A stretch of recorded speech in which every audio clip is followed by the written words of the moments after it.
Bom, estamos chegando ao final de mais um livro da Bíblia, primeira carta de Paulo aos Coríntios.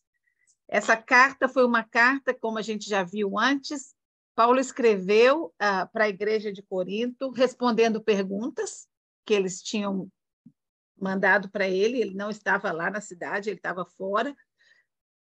E também eles tinham mandado perguntas relacionadas com problemas sérios que estavam acontecendo ali, né? Então, no papel que eu mandei hoje, eu coloquei mais ou menos os tópicos para que, se alguém perdeu, aí tem onde que fala, ele estava falando de casamento, de relacionamentos, de dons espirituais, ele ficou bravo, ele apreciou o ensinamento, ele sabia que esse pessoal era um pessoal que estava buscando a Deus, né? Mas também eles estavam sem sabedoria, sem uma palavra que a gente aprendeu, que ele falou muito, foi discernimento. Eles não estavam tendo discernimento para entender quando era a voz de Deus e quando era doutrinas falsas que o diabo estava tentando colocar para distorcer e separar o povo de Deus, né? Então, no capítulo 15, até depois a gente falou do capítulo 13, que é aquele capítulo lindo do amor, né? Onde Paulo fala o que é o amor, né? Que o amor é a essência de tudo, né? Jesus tinha dito que a gente deve obedecer à lei, seguir os mandamentos, mas, acima de tudo, amar ao próximo como a si mesmo, né? Então, essa era a essência dos dons, a essência de servir a Deus, era o amor, que a gente tem que exercitar e buscar esse amor, que não é o amor eros, não é o amor logos, é o amor ágape, né? O amor que não cobra, o amor que não espera nada de volta, o amor que serve, o amor que se entrega, né? Então, foi isso no capítulo 13 de Coríntios. Agora, Paulo vai colocar em foco um assunto de extrema importância. A gente já falou aqui que tem coisas que nos divide, né? Os católicos dos evangélicos e até entre os evangélicos. Tem muita coisa que eles fazem, cada igreja faz diferente. Mas tem coisas que não são negociáveis, né? E foi o que a gente colocou aqui, que o nosso objetivo era o quê? Focar nas coisas que nos unem, não nas coisas que nos dividem, que nos separam, né? E aqui Paulo também vai colocar no capítulo 15 exatamente isso. Esse assunto da ressurreição de Jesus e a ressurreição dos mortos não é negociável. Isso é um assunto que é a base do cristianismo, né? O povo celebra muito Natal, que lindo, Jesus nasceu, muito lindo. Mas se a Páscoa não tivesse acontecido, não haveria o cristianismo, né? Então, a Páscoa é o momento culminante do cristianismo, é a Páscoa. Não foi o nascimento. Claro, se ele não tivesse nascido, não teria acontecido, né? Mas o foco do cristianismo é a morte e a ressurreição, né? Então, a gente vai fazer uma viagenzinha curta no Velho Testamento para a gente ver as profecias, né, que Deus já tinha dado desde Gênesis sobre esse momento. E quando Jesus veio, ele sabia exatamente para que ele estava vindo, né? Ele não foi uma coisa que foi pega de surpresa, ele sabia exatamente qual era a sua missão. E durante os 3 anos, né, que a gente tem relatado na Bíblia, que a gente vê, ele várias vezes ele tentou esclarecer para os discípulos, né, o que ia acontecer, que ele não ia estar aqui para sempre, que ele ia morrer, mas que ele ia ressuscitar, inclusive até os sacerdotes e os fariseus. Por que eles mandaram botar a guarda lá no túmulo? Porque eles lembraram que Jesus tinha dito que ia ressuscitar, até os fariseus.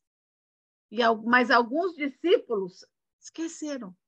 Por isso que eles ficaram tão tristes, né? Tão desesperados naquele momento. Então, a gente vai ver um pouquinho sobre isso, mas este capítulo 15 de 1 Coríntios é o capítulo mais completo, mais abrangente acerca dessa doutrina da ressurreição. Então, hoje nós vamos falar só da primeira parte, nós não vamos falar da ressurreição dos mortos, ou nós, né, seres humanos. Nós vamos nos focar hoje, já que é a Páscoa, nós vamos nos focar na morte e ressurreição de Jesus, né? Eu estava vendo umas pessoas conversando outro dia sobre aquele filme A Paixão de Cristo, né? Ai, eu não quero ver porque é tão triste, tão doloroso, né? Tão gráfico, é tão real. Eu falo, aquilo ali não é uma gota do que realmente aconteceu, né? Porque ali é um teatro, né? Então, você pensar, Jesus passou por isso, e foi muito pior. Eu estava vendo uma foto quando as pessoas são açoitadas, né, com aquelas... A gente já viu, na época que a gente fez esse estudo mesmo, muitos anos atrás, eu coloquei a foto para vocês do tipo de instrumento que foi usado, né? Não foi um cinto de couro, uma sina, não. Né? Foi um instrumento violento que foi usado para açoitar Jesus. Então, a gente, quando a gente pensa, né, no que ele passou, e a gente vê, por exemplo, quando ele estava no Getsemane, né, ele não estava ali pedindo a Deus que passasse dele a dor, o sofrimento físico. Ele estava ali porque ele sabia que ele ia ter que experimentar o pecado. Ele ia ter que carregar o pecado. E era uma coisa que ele nunca tinha experimentado. Né? Então, ele sabia que aquele momento que ele carregasse o pecado da humanidade, ele ia se separar do Pai. Porque desde lá do jardim do Éden, né? Quando o homem pecou, Deus mandou ele embora do jardim. Por quê? Primeiro, porque ele não queria que o homem comesse a árvore, da árvore da vida, né? Porque Deus falou, o homem pecador como esse, com os instintos maus que o diabo está dominando, não pode viver eternamente. Né? Então, por isso que Deus afastou. Mas, a partir daquele momento, houve separação, não tinha mais aquela intimidade. Né? Então, a gente vai ver hoje, no capítulo de hoje, a gente voltando lá, a gente vai ver que ali, naquele momento, o primeiro sacrifício foi feito. Né? Deus teve que matar um animal para cobrir a nudez do homem. Né? E desde aquele momento, cada vez que o homem precisava se redimir dos seus pecados, se redimir das suas falhas, ele tinha que oferecer a Deus o sacrifício de um cordeiro perfeito. Né? Não podia ter mancha, não podia ser manco. Mas por que Deus faz todas essas exigências? Né? Deus estava preparando uma nação. A gente, não sei se quantas de vocês, que algumas começaram depois, né? Já leram no Velho Testamento que quando Deus destruiu, né, a terra na época de Noé, foi complicado, porque o mal tinha crescido muito, o mal estava reinando ali, e não existia única família que Deus achou que era honrada, que era justa, que fazia o bem, que temia a Deus, e foi a família de Noé. Foi a única família que foi salva ali, né? Por quê? Porque o pecado estava dominando. Inclusive, isso a Bíblia diz, mas não existem explicações muito concretas, né? Mas a Bíblia diz que anjos do mal, inclusive, desceram e tiveram relações sexuais com as mulheres da terra. E daí surgiram os gigantes e não sei o quê. Então, assim, isso são interpretações, são coisas que a gente estuda, faz sentido, mas eu não vou dizer que realmente isso aconteceu dessa maneira. A Bíblia diz que aconteceu, a Bíblia diz que os filhos dos homens, né, dos anjos lá, desceram para fazer e tiveram relações com as mulheres, e daí nasceram nações pervertidas. Por isso que, muitas vezes, quando Deus criou a nação de Israel, ele criou a nação de Israel de quê? De um homem. Deus chamou Abraão, falou, sai da tua terra, da tua parentela, e vai para um lugar que eu vou te mostrar. Vocês conseguem imaginar a mulher dele? Como que ele teve que aguentar ela falando, mas como é que você vai largar tudo para ir para um lugar que você nem sabe onde que é? Que é isso? Quem que é esse homem que te mandou sair daqui? E ninguém sabia muito de Deus. Abraão não veio de um povo cristão, de um povo assim temente a Deus. A família dele era idólatra, tinha aqueles deuses deles lá que eles faziam aquelas coisas todas. Então, eu fico imaginando Sara, né, indo atrás dele, quantos dias que ela teve que ir reclamando atrás dele, que ele teve que aguentar ela atrás dele.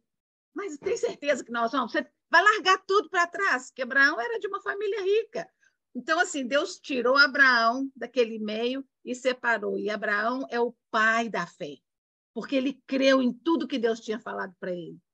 E Deus acreditou a ele, pela fé, ele foi salvo. Abraão não fez nada de grande coisa, ele simplesmente creu, né? Então, Deus tirou Abraão, e através de Abraão, o que ele fez? Ele deu filhos que foram sendo filhos da promessa. Então, Sara teve a Isaac, Isaac teve a Jacó, de Jacó saíram 12 filhos, que eram as 12 nações de Israel. Né? Então, de 12, quando eles saíram, gente, é linda a história, se vocês tiverem tempo, né, de ler a história dos patriarcas, né, como que eles chegaram. Então, o que aconteceu? Quando Jacó já estava velhinho, né, os filhos dele, um filho José, não sei se vocês conhecem a história de José, tinha sido vendido pelos irmãos e se tornou o chefão, o líder no Egito. E quando o povo de Jacó começou a passar fome, eles vinham comprar, e acabou que, através de José ofereceu perdão aos irmãos que tinham vendido. Então, aquela família ali, eram 61, 62 pessoas, tá? Que foram da terra lá do acampamento para o Egito, ali nasceu a nação de Israel. Tá? Ali, aquele povinho. E ali eles se instalaram no Egito, e depois que morreram os faraós, que conheciam a José e conheciam o povo de Deus, eles começaram a ser oprimidos. Então, por 400 anos, Israel ficou escravo do faraó do Egito. 400 anos. Então, muitas gerações passaram. Né? Naquela época, eles viviam um pouquinho mais, mas muitas gerações passaram.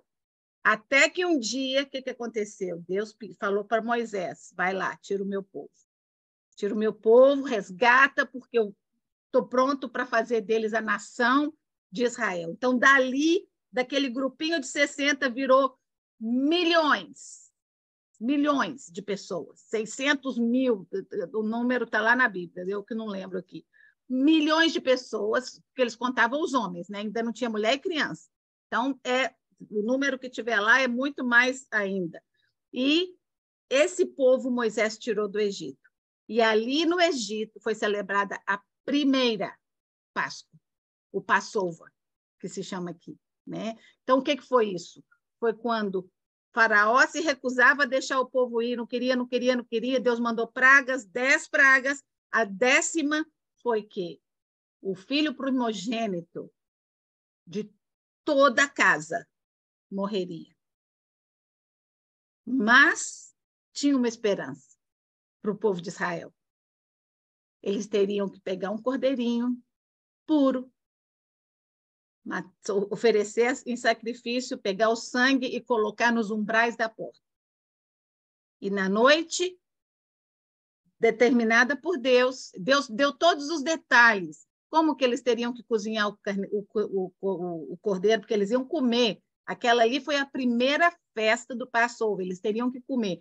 Como que tinha que cozinhar, que tinha que comer tudo, não podia largar nada para trás, que tinham que comer em pé, porque eles iam sair dali correndo naquela noite, e o anjo ia passar e ia matar todos os primogênitos. Como Faraó não estava obedecendo nas maneiras, né?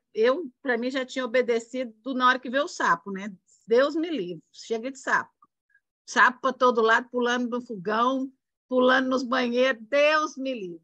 Mas, então, gente, ali naquele dia, quando o anjo passou e viu na porta de todos que obedeceram, porque a gente, quando lê a história da peregrinação dos judeus no Egito, a gente vê que teve egípcio que foi com eles. Eles acreditaram e eles fizeram o que Deus tinha mandado. Então, eles partiram daí, o faraó falou, vai embora. Bom, então, aí eu só quero que a gente lembre que aí foi celebrada a primeira Páscoa e que o sacrifício pelo pecado foi estabelecido lá longe, lá no Velho Testamento.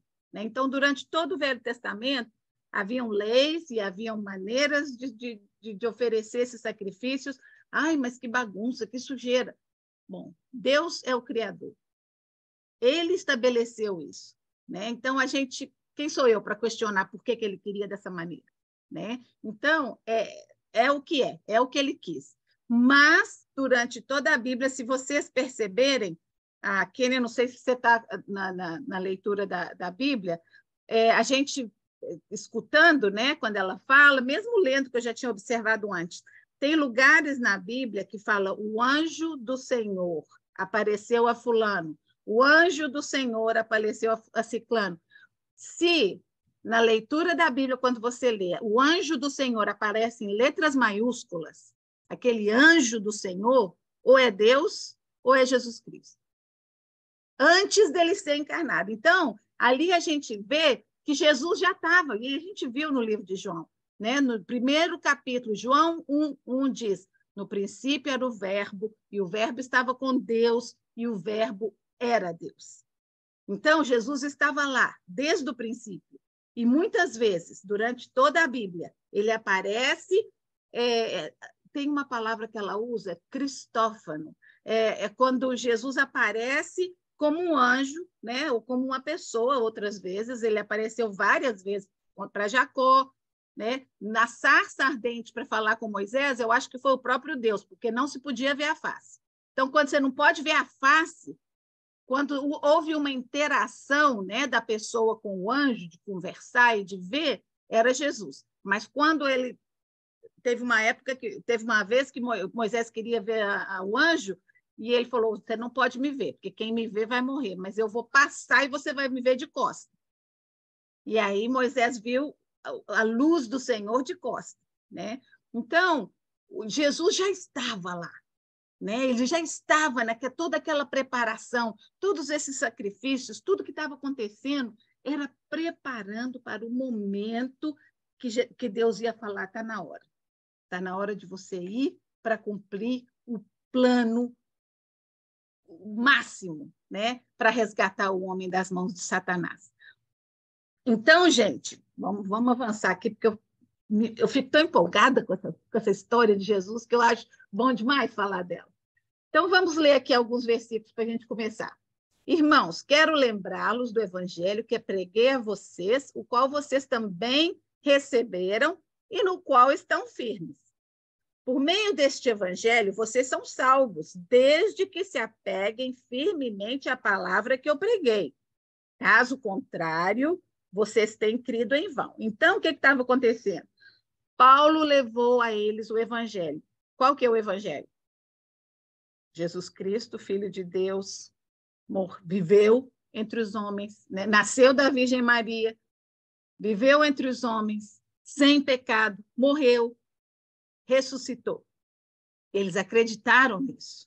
E Paulo falou, eu sei que vocês acreditaram, e vocês continuam crendo, mas vocês estão aí fazendo questionamentos de coisas e vocês estão deixando que essas doutrinas falsas entrem no meio de vocês. Né? A gente vai ver mais para frente. Aí ele começa a explicar o que foi que ele ensinou. Né? Primeiramente, lhe transmitiu o que recebi. O quê? Que Cristo morreu pelos nossos pecados, segundo as Escrituras, foi sepultado, segundo as Escrituras. Então, qual Escrituras?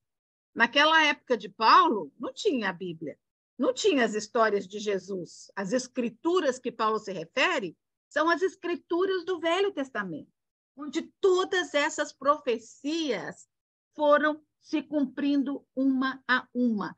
Todas as profecias com relação a Jesus, uma a uma. Paulo não estava inventando. O evangelho que Paulo pregava não era invenção dele. Ele recebeu do próprio Jesus, como ele mesmo disse várias vezes.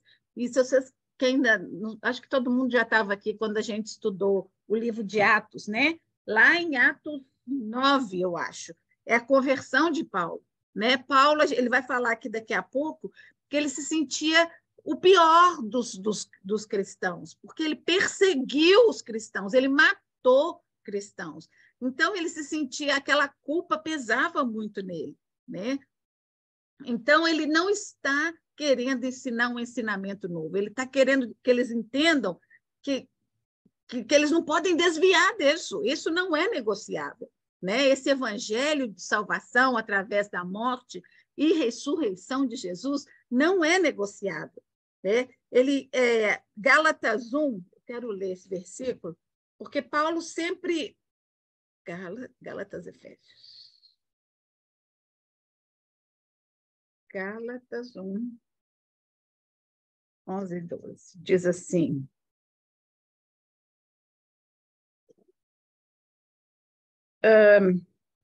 irmãos, quero que saibam que o evangelho que por mim anunciado não é de origem humana.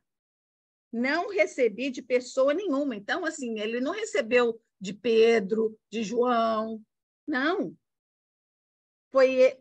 Não recebi de pessoa alguma, nem me foi ensinado. Ao contrário, eu o recebi de Jesus Cristo por revelação. Então, o próprio Jesus foi quem revelou a Paulo o evangelho, né?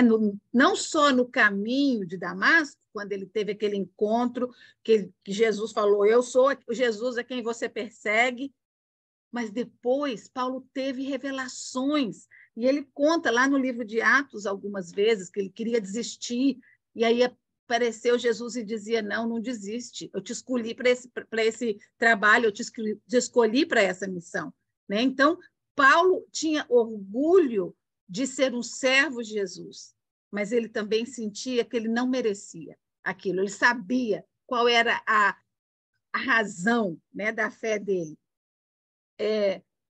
A melhor notícia de todos os tempos é que podemos ser salvos do castigo que merecemos. Eu acho que a coisa mais que eu vejo mais assim, que existe uma barreira para pessoas, é que as pessoas pensam assim, mas eu sou boa, eu não faço nada errado, eu não roubo, eu não mato, não preciso de perdão de nada, né? Então, enquanto a gente não reconhece que por ser humano eu preciso de perdão, né? Eu sou pecador, né? Por mais bonzinho, por mais caridoso, por mais seguidor da lei ou dos rituais que eu seja, se eu não reconhecer que eu sou pecadora e que eu preciso de um Salvador,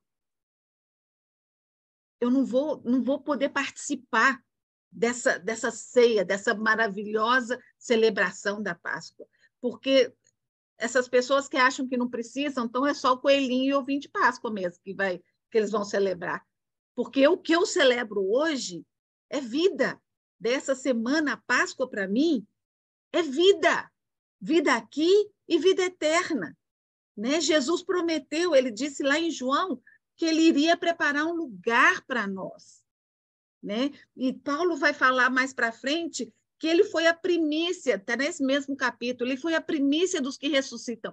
Então, Jesus ressuscitou para mostrar que um dia todos nós que morremos vamos ressuscitar também, com corpos glorificados. A gente não sabe se Jesus tinha um glow, alguma coisa nele quando ele ressuscitou, né? Porque ele foi reconhecido pela maioria das pessoas. E Jesus não passou por decomposição, o que também foi uma profecia. Lá em Salmos fala que ele não sofreria decomposição, né? Então, ele morreria, mas o osso não seria quebrado. Gente, é tão lindo. Se vocês nunca tiveram essa curiosidade, busquem profecias cumpridas na vida de Jesus. Né? Mas olhe, procura coisas, porque na hora que você põe um Google, vem de tudo quanto é coisa. Né? Então, procura coisas que vocês confiam, né? Ou da Igreja Católica, ou algum pastor de confiança, né? Porque hoje em dia até pastor a gente tem que ficar de olho.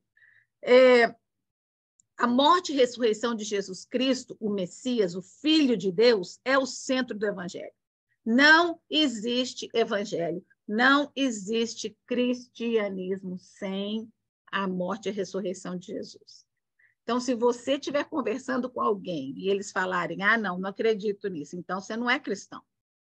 Não é mesmo. Não é que você está querendo ofender a pessoa, não. Mas não é. Essa é a base do cristianismo. Cristianismo. Cristianismo é Cristo. Né? E a morte de Jesus, ele venceu ali o pecado. Né? Ele recebeu. E a coisa mais linda é que, apesar de Jesus ter recebido todo o nosso pecado sobre ele, ele não se tornou um pecador. Ele não se tornou um pecador. Ele recebeu o nosso pecado, pagou a nossa culpa e continuou sendo sem pecado. Né? Isso é que é lindo, né? Porque aquele momento ali que separou ele de Deus, né? por um segundo, né? Onde Deus falou, eu aceito esse sacrifício. Né? O sangue derramou, morreu. Mas aí o que aconteceu? A vitória veio. A Solange me mandou um vídeo, um áudio, e eu vou mandar, não, acho que até vídeo mesmo. Eu vou mandar para vocês escutarem. Eu não sei se eu concordo 100%, mas eu concordo bastante. Mas ali está dizendo que Satanás não sabia do plano perfeito de Deus. E eu não acredito que ele sabia mesmo, não. Ele sabe alguma coisa, mas se nem Jesus sabe de muita coisa, muito menos Satanás, né? Mas que o áudio fala assim, que Satanás, o inferno todo celebrou a morte de Jesus, né? Porque eles acharam que eles tinham vencido quando Jesus morreu, quando Jesus expirou o último suspiro. Mas no terceiro dia, teve festa no céu 2 dias e meio, né? Porque quando Jesus ressuscitou e desceu lá embaixo, acabou com a festa deles. Né? E eu acredito nisso. Agora, eu não sei até que ponto Satanás não sabia da ressurreição. Eu acho que porque Jesus tinha falado para os discípulos. Jesus falou que em 3 dias, ele falou que como Jonas passou 3 dias na barriga da baleia, o Filho do Homem também passaria 3 dias na terra, né, sepultado. E ele falou que ia ressuscitar. Então, assim, Satanás estava aí escutando tudo isso. Né? Então, eu creio que ele sabia mais ou menos, mas talvez como os discípulos, né, não tenha captado, né, a mensagem total. Mas eu achei muito interessante tudo que ele mostra em volta. Né? Então, eu vou mandar para vocês escutarem, que eu achei vale a pena. Então, gente, em algum momento, antes de Jesus morrer, aconteceu, a gente já falou muito disso alguns anos atrás, sobre aquela palavra que Jesus disse na cruz, tetelestai, né? Que é o quê? Está consumado, está pago, né? Quitada a dívida, quitada. A transação mais importante da humanidade havia sido feita ali. Naquele momento, né? O preço alto do nosso pecado tinha sido pago. Mas eu achei interessante, esse pastor fala assim, o preço do pecado foi pago pela morte de Jesus, e a ressurreição foi o recibo. Né? Então, não existe pagamento sem recibo. Então, a ressurreição de Jesus foi aquela prova, aquele recibo comprovado de que realmente o nosso pecado havia sido pago ali, né? Que a nossa dívida havia sido resgatada. Então, ali, gente, na cruz, cumpriu aquela profecia que Deus havia dado lá em Gênesis 3:15. Foi a primeira vez que Deus disse que mandaria aquele que pisaria a cabeça de Satanás, que pisaria a cabeça da serpente. E esse era o quê? O fruto do ventre da mulher. Né? Não daquela mulher Eva. Foi o fruto do ventre de Maria. Né? Foi aquela mulher que Deus escolheu para que Jesus nascesse e, através dele, a cabeça da serpente foi pisada. Dizem que foi ali no Jardim do Getsêmani onde Satanás picou o calcanhar de Jesus, né? Quando ele tentou não passar pelo que ele tinha passado. Né? Que Satanás, no último momento ali, ele viu que, apesar dele ter empurrado Jesus para aquele momento ali, né, da morte, eu acho que ele teve aquela realização de que, opa, peraí, se isso acontecer mesmo, acho que aí não vai ser tão bom para mim, né? Então, ali naquele momento que Jesus falou, Pai, se possível, passa de mim esse cálice, né? Mas que não seja a minha vontade, mas a tua. Eu estou aqui para cumprir o plano que nós combinamos, né? E é esse tipo de coração que Deus quer de nós, sabe? De um coração que confia tanto no Pai, que está disposto a enfrentar as coisas difíceis da vida, está disposto a enfrentar os baques que vêm de vez em quando, porque a gente sabe que todas as coisas cooperam para o bem daqueles que amam a Deus. Romanos, a gente leu isso lá, Romanos 8, 38. Todas as coisas cooperam para o bem. Aí, eu já falei do pacto de Abraão. Gente, a gente viu várias provas, assim, Deus colocando, tipificando Jesus, né? Quando Deus mandou Abraão sacrificar Isaac, né? Aí o que Abraão falou para Isaac, quando Isaac falou, mas pai, a gente tem uma madeira, a gente tem tudo aqui, mas e o cordeiro, onde está? E Abraão diz, Deus proverá o cordeiro perfeito para o sacrifício.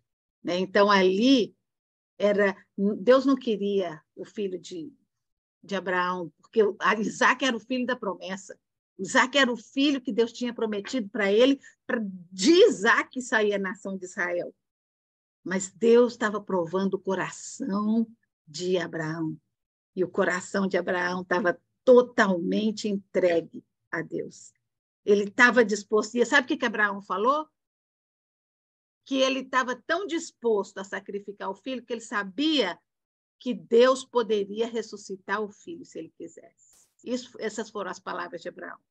Essa era a fé de Abraão, né? Que sabia que o filho era da promessa, mas que se Deus estava mandando, ele ia obedecer. E Deus falou: não, já sei que você é fiel, já sei que você vai obedecer, né?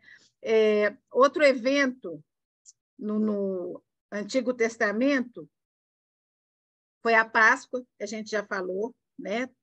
Que foi realmente tipificando, e até hoje os judeus não creem em Jesus, mas eles continuam celebrando o Páscoa, né? Quinta-feira, às 7 horas da noite, na TBN, não sei se quem tem TV a cabo aqui, vai passar um programa com um rabino judeu messiânico, e ele vai falar sobre Jesus e a Páscoa. Eu acho que vai ser muito interessante. Por quê? Porque ele vai juntar toda a tradição judaica do Passover com o cristianismo, com Jesus sendo a razão da Páscoa. Já até coloquei no meu telefone para me lembrar, para eu assistir ou gravar, porque eu acho que vai valer a pena assistir. TBN, se você tem a Comcast, é no canal 618. E também vocês podem colocar eles têm um app, eu até posso ver no telefone também. Só uma nota, porque eu acho que vai valer a pena. Então, gente, lá na Bíblia, quando vocês procurarem, né, profecias com relação a Jesus cumpridas, vocês vão ver que no Velho Testamento falava sobre que ele nasceria de uma virgem, né, onde seria o nascimento, tudo. A gente já falou sobre isso aqui, eu não vou ler tudo de novo, porque nós já passamos por essa parte, né? A Bíblia inteira é um farol que nos aponta a oferta de reconciliação de Deus, a esperança de perdão e a vida eterna através de Jesus Cristo. Toda a Bíblia. Assim, não existiria necessidade da Bíblia se Jesus não tivesse lá atrás, né? Só para saber a história de Israel, não. Jesus está lá, caminhando a história do povo de Deus com eles ali junto, né? Participando daquela jornada dele. Deus Pai, em sua majestade e perfeição, não podia ter o relacionamento íntimo que ele queria conosco, com os homens, né? Lembra que lá no Velho Testamento só tinha uma pessoa que podia se aproximar a Deus, que era o sacerdote. E tinha um monte de ritual para ele poder. E se ele chegasse lá sem estar preparado, pum, caía morto.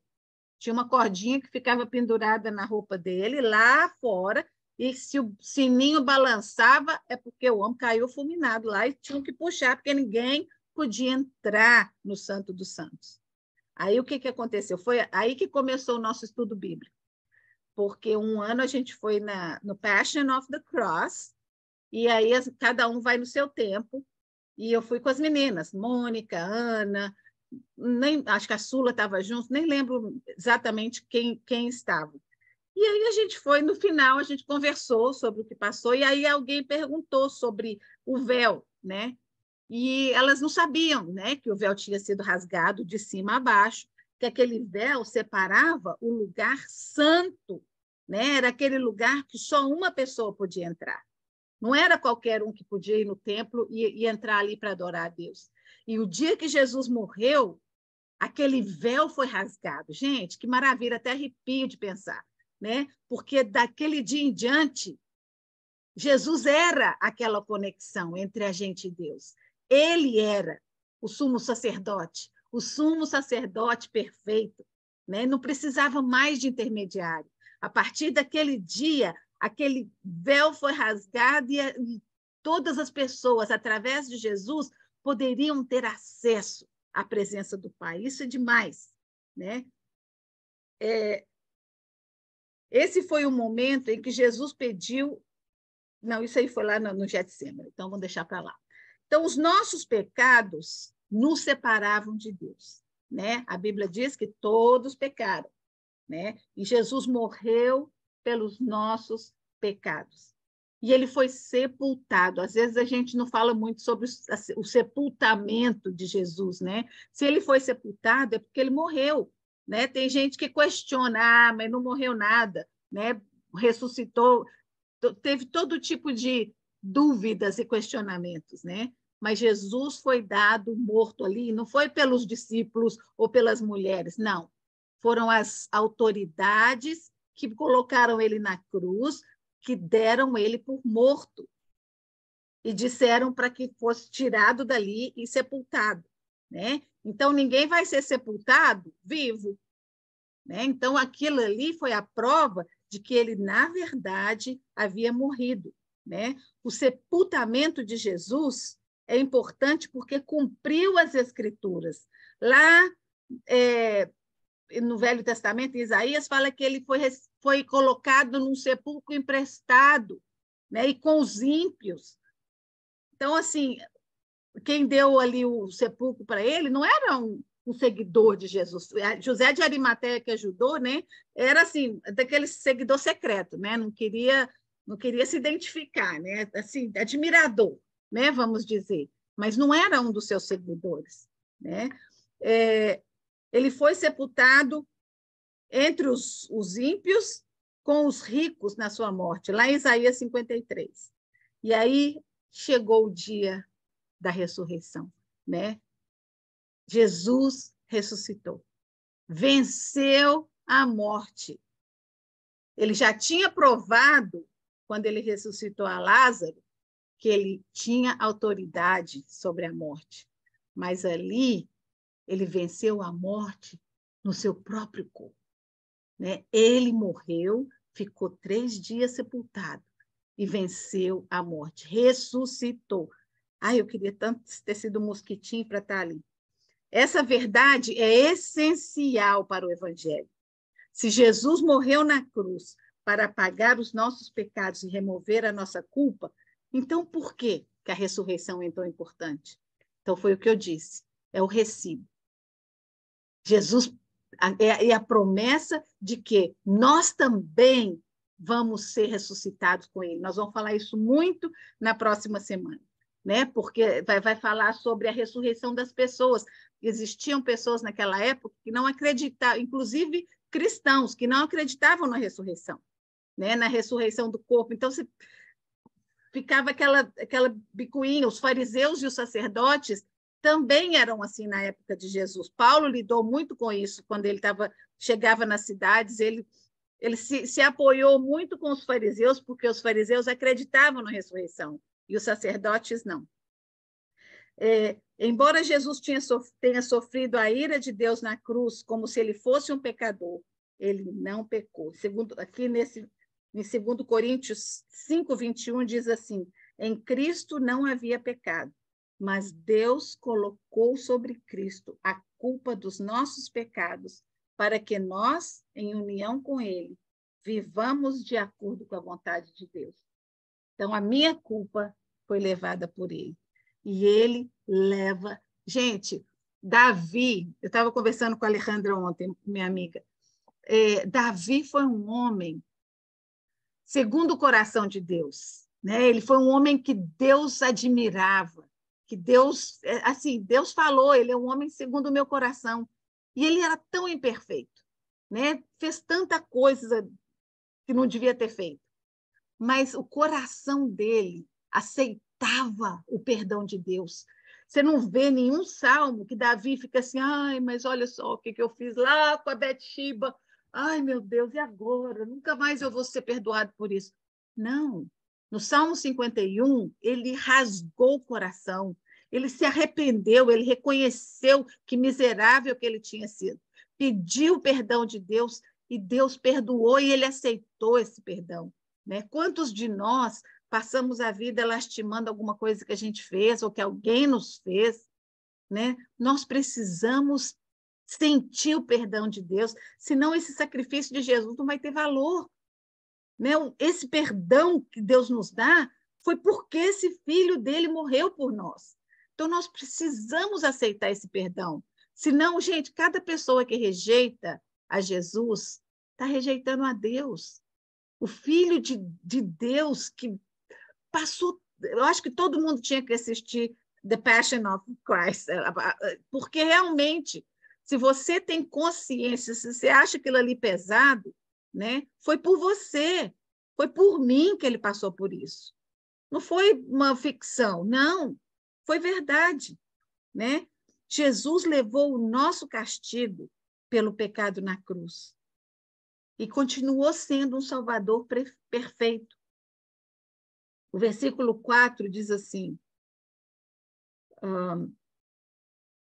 aqui Paulo diz, né, outra vez, foi sepultado, segundo as Escrituras, e ressuscitou, e apareceu a Pedro. Então, aqui Paulo quer provar para eles, né, para os que estão questionando, né, o fato, né, não é ficção, não é uma coisa que eu estou inventando, foi fato. Então, por que foi fato? Vamos ver. Apareceu a Pedro e depois aos 12. Depois disso, apareceu a mais de 500 irmãos de uma só vez, e a maioria dos quais ainda vive, embora alguns já tenham adormecido ou morrido. Né? Depois apareceu a Tiago. Esse Tiago aqui é o irmão de Jesus, não é um dos apóstolos, porque aqui em cima ele fala, apareceu a Pedro, depois aos 12. Né? E aqui ele fala, depois apareceu a Tiago, e então a todos os apóstolos. Depois desses, apareceu também a mim. Então, por que ele veio falar de Tiago? Por quê? Os irmãos de Jesus não acreditaram nele até depois da ressurreição. Eles duvidaram, eles criticaram, eles instigaram Jesus para ir lá para a Judéia, para ser preso, para ser condenado. Então, assim, durante toda a vida... Imagina, gente, acho que assim, imagina como que deve ter sido crescer naquela casa. Né? Um perfeito, né? Jesus nunca deve ter feito birra, nunca brigou com ninguém, né? E aí vinham os irmãos, então, assim, mas Jesus feliz. Não, claro que ele não fez. Tá brincando? Né? Então, assim, ele é perfeito, né? Então, Tiago, depois a gente vê aqui no livro de Atos, capítulo 1, olha só o que diz aqui, Atos 1.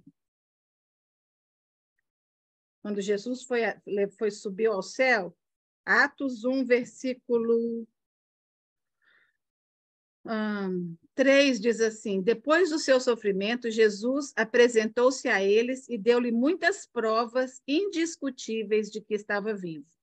Apareceu-lhes por um período de 40 dias. Então, 40 dias Jesus andou por ali, né? Apareceu a muita gente, conversou com muita gente o reconheceu. Certa ocasião, quando comia com eles, deu-lhes essa ordem: não saiam de Jerusalém, mas esperem pela promessa de meu Pai, o qual eu lhes falei. Né? Então, onde que ele falou? Lá antes na Lord's Supper, lá, antes da Santa Ceia, né? Naquela conversa toda linda que ele teve em João capítulo 14, 15. Se vocês nunca leram, leiam durante essa semana, na sua hora com Deus, João capítulo 15, 16 e 17. Para mim, é a mais detalhada história, né, e fato, relação de fato da última noite de Jesus, né, onde ele abriu seu coração e só não teve nenhum momento de angústia, nenhum momento ele estava oferecendo esperança, oferecendo paz e falando para os discípulos, né, o que eles tinham, o que eles podiam esperar e o que era, não só aqui na Terra, mas no futuro. Então aqui ele já tinha morrido, já tinha ressuscitado e ele falou: pois João batizou vocês, batizava com água. Dentro de poucos vocês serão batizados com o Espírito Santo. Aí os apóstolos: Senhor, então está na hora, vai chegar a hora de tudo acontecer que o Senhor prometeu, da revolução vai acontecer, né? Aí ele fala: não compete a você saber os tempos ou as datas que o Pai estabeleceu pela sua própria autoridade. Então, para de ficar querendo saber o dia das coisas ou quando que as coisas vão ser respondidas, né? Deus sabe, e o tempo de Deus é perfeito. Aí ele fala: mas recebereis poder ao descer sobre vós o Espírito Santo e sereis minhas testemunhas em Jerusalém, Judeia e aos confins da terra. E aí Jesus subiu ao céu, e aí cada um voltou para sua casa aqui. Então voltaram, no versículo 12. Então voltaram para Jerusalém, vindo do monte chamado das Oliveiras, que ficava perto da cidade, cerca de 1 quilômetro. Quando chegaram, subiram ao aposento onde estavam hospedados. Achavam ali presentes Pedro, João, Tiago, André, Filipe, Tomé, Bartolomeu, Mateus, Tiago, filho de Alfeu, Simão, o Zelote, e Judas, o filho de Tiago. Tanto Tiago, né? Depois eles se reuniram sempre em oração com as mulheres, inclusive Maria, a mãe de Jesus, e os seus irmãos. Então, aqui foi a primeira vez que os irmãos de Jesus começaram a fazer parte do grupo que estava seguindo a Jesus, né? Precisou dele morrer para que essas pessoas mais próximas dele, Maria não, Maria, né, guardava tudo no coração, como a Bíblia diz, né? Guardava tudo no coração. E ali eu não posso imaginar como que o coração dela estava esmagado, né, de ter visto o filho dela passar por tudo que passou.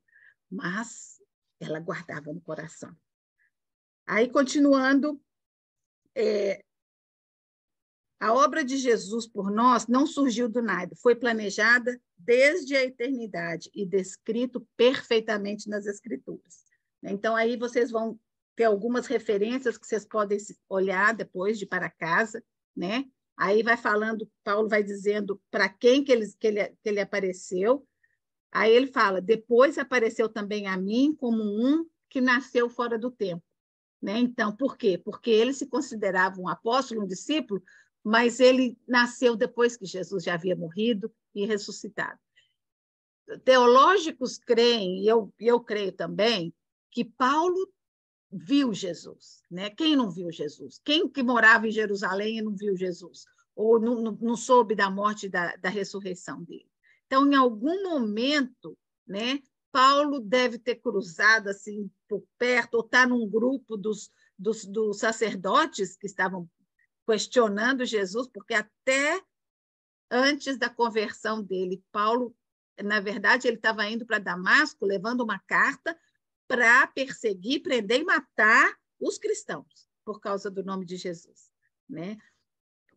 Aí ele diz: pois eu sou o menor dos apóstolos e nem sequer mereço ser chamado apóstolo, porque persegui a igreja de Deus. mas pela graça de Deus. Então, ele sabe que não era porque ele merecesse, não era porque ele era bonzinho, não. Mas pela graça de Deus, eu sou o que sou. Não tem jeito de mudar o que eu fui. Mas, a partir de agora, eu sou um servo do Deus vivo, né? A sua graça para comigo não foi inútil. Antes, trabalhei mais do que todos eles. Contudo, não eu, mas a graça de Deus comigo. Portanto, quer tenha sido eu, quer tenha sido eles.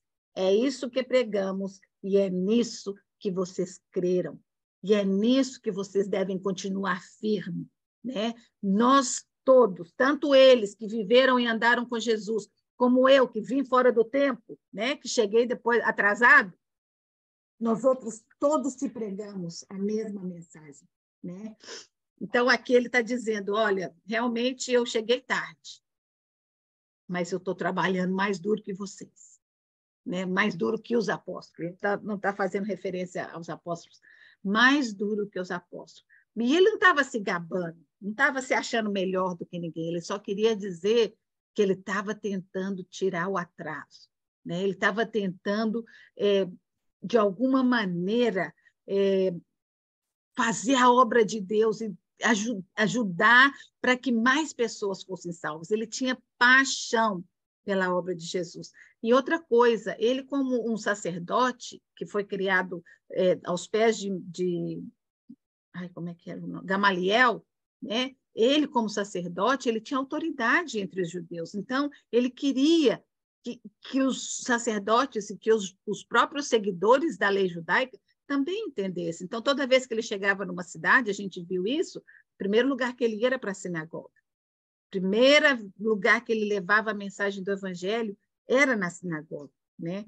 Paulo sabia que Deus dá a sua graça, trabalhando duro, e a obra de Deus está feita. Então, assim, Deus, não adianta trabalhar, não adianta fazer esforço se você não reconhecer o que você é e o que você faz. É através da graça de Deus em você, né? Muita gente se acha capaz, se acha instruído, e realmente você estudou, você tem capacidade, você se preparou, mas sem a graça de Deus sobre nós, o nosso trabalho é em vão, né? Não adianta. Por quê? Sabe por quê? Por mais bonito e eloquente que alguém possa ser para ler a Bíblia e pregar o Evangelho, se o Espírito Santo não fizer a obra, vão ser palavras jogadas pelo vento. Então, a gente precisa estar deixando que o Espírito Santo fale através de nós, né? Nós somos cooperadores de Deus. Será que Deus precisa de cooperadores? Não, ele não precisa. Ele pode fazer tudo sozinho. Mas ele quer. Ele quer a nossa presença.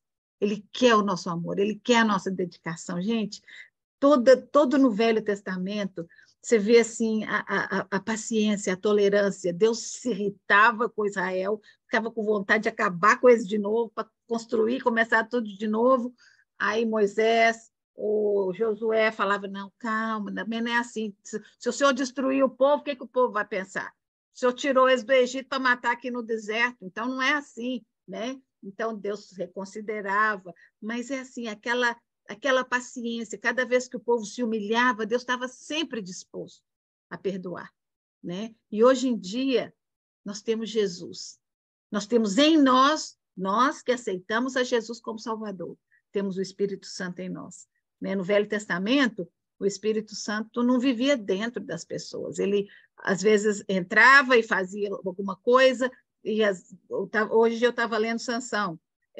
Então, o Espírito se retirou de Sansão, né? Ele tinha dado poder, e aí, quando Sansão pisou na bola e fez tudo, o Espírito se retirou. Então, a bênção de Deus saiu da vida de Sansão, até que ele se humilhou, se arrependeu, e aí Deus abençoou e usou, mas para ele ser usado, ele teve que morrer junto, né? Infelizmente. Ele podia ter sido, porque Sansão, gente, foi escolhido no ventre da mãe.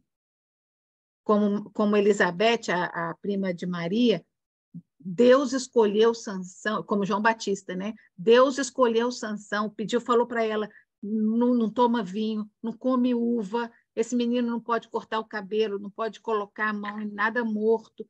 Então, assim, ele já tinha sido separado, mas ele fez as escolhas dele, né? Os pais fizeram tudo certo. Inclusive, o pai falou, não, vai lá falar com esse anjo para voltar e explicar bem para nós como é que nós temos que fazer isso, porque a gente não pode errar, não. Isso aí é ungido de Deus, nós temos que fazer direito, né? E ainda assim, né? Então, cada vez que você vê uma mãe se culpando por um filho rebelde, fala para ela que não é culpa dela.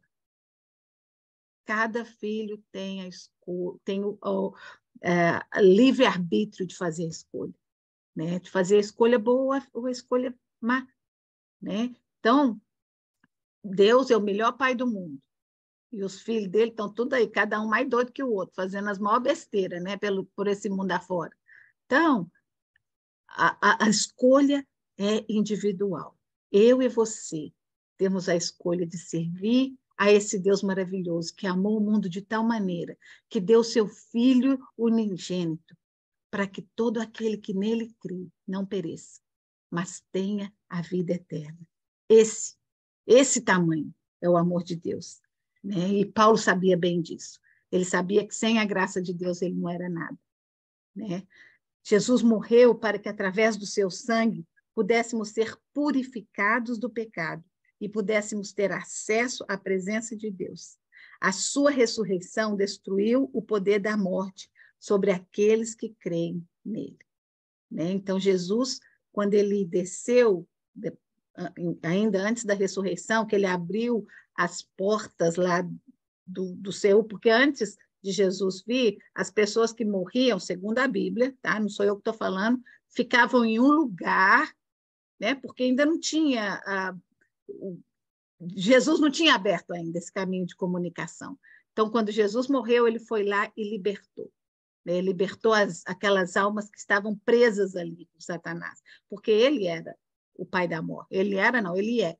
E ele tinha aquelas pessoas escravizadas ali, né? Eu não creio que seja o inferno, né? Porque a Bíblia não relata isso, mas relata que Jesus foi e teve a primeira ressurreição em massa, né? Porque teve gente que presenciou a ressurreição de pessoas que estavam mortas, sepulcros abriram, inclusive Atos fala que teve pessoas que foram vistas andando pela cidade, pessoas que já haviam morrido, que ressuscitaram também, né? Mas essas coisas, gente, tem muita. Eu prefiro ler a Bíblia e aceitar do jeito que é, né? Domingo a gente saiu da igreja e o Jim está assim, mas o pastor falou que a Bíblia tem não sei quantos milhões de anos. Não sei se esse número está correto. Eu falei, Jim, para mim, a Bíblia, o mundo, o universo, deve ter uns 3.000 anos no máximo. Para mim, Deus criou o mundo numa semana. Ele fez, aparece, aparece, aparece, e aparece. Porque o meu Deus tem poder para isso. Eu não vou ficar questionando se foi milhares de anos, se precisou de evolução. Eu prefiro acreditar no que está escrito aqui, né? Por quê? Tem várias traduções. A gente tem o privilégio hoje de ler várias interpretações, né? Então, eu gosto de ir nas mais tradicionais, que é o que aqui eles chamam King James, né? Que é aquela bem britânica, aquela bem tradicional, que tem aquela origem mais pura, né? Não é cheia de slangs e gírias, coisas novas. Mas se Deus falou que ele criou o mundo numa semana, eu vou acreditar. Agora, mais para frente, fala que para Deus um dia é como 1.000 anos é como um dia. Eu não estava lá para ver. Então, eu prefiro acreditar do jeito que está aqui, né? Mas como é que vai abrir o mar? Gente, Deus tem poder. Ele criou o mar. Se ele quiser secar, ele seca, né? Então, a gente tem que ler essa palavra e aceitar as coisas que estão ali dentro do contexto. Não é ficar pegando pedacinho e querer aplicar para a sua vontade ou para as suas, né? Isso aqui fala isso assim para mim. Não. A gente tem que pegar o contexto, mas seja simples. A Bíblia diz que Jesus disse que ele quer que a gente seja simples como criança. Acho que é por isso que eu creio tanto na Bíblia do jeito que é, porque eu aprendi desde que eu nasci. Então, me foi contada essa história, eu nunca precisei questionar isso, né? Eu aceito, eu sei que Deus fez isso, né? Eu sei que Jesus foi uma... Assim, Maria não teve nenhuma participação genética, ela carregou o Filho de Deus, né? Não precisou do óvulo, não. O Jesus foi ali, a sementinha foi colocada lá por Deus, né? Tanta coisa, gente. Jesus ressuscitou. A pedra rolou. Isso tudo está escrito na Bíblia. E se está na Bíblia, eu acredito, né? Um livro que dura milhares de anos e é tão relevante para hoje. Se você ler hoje aqui, você vai achar alguma coisa para a sua vida, para a sua necessidade. Relevante para cada pessoa no que ela está passando, né? Então, cada ano, quando celebramos a Páscoa, devemos lembrar que esse importante e inesquecível evento foi o cumprimento da promessa de Deus para o povo de Israel, né? Deus cumpriu mandando o filho, mas para nós é ainda maior, porque nós tivemos o privilégio de ser adotados na família de Deus. Se não fosse por isso, nós não poderíamos fazer parte, né? Então, nós recebemos a adoção de filhos de Deus através da morte e ressurreição de Jesus. Que maravilha, né? Que a gente não esqueça disso.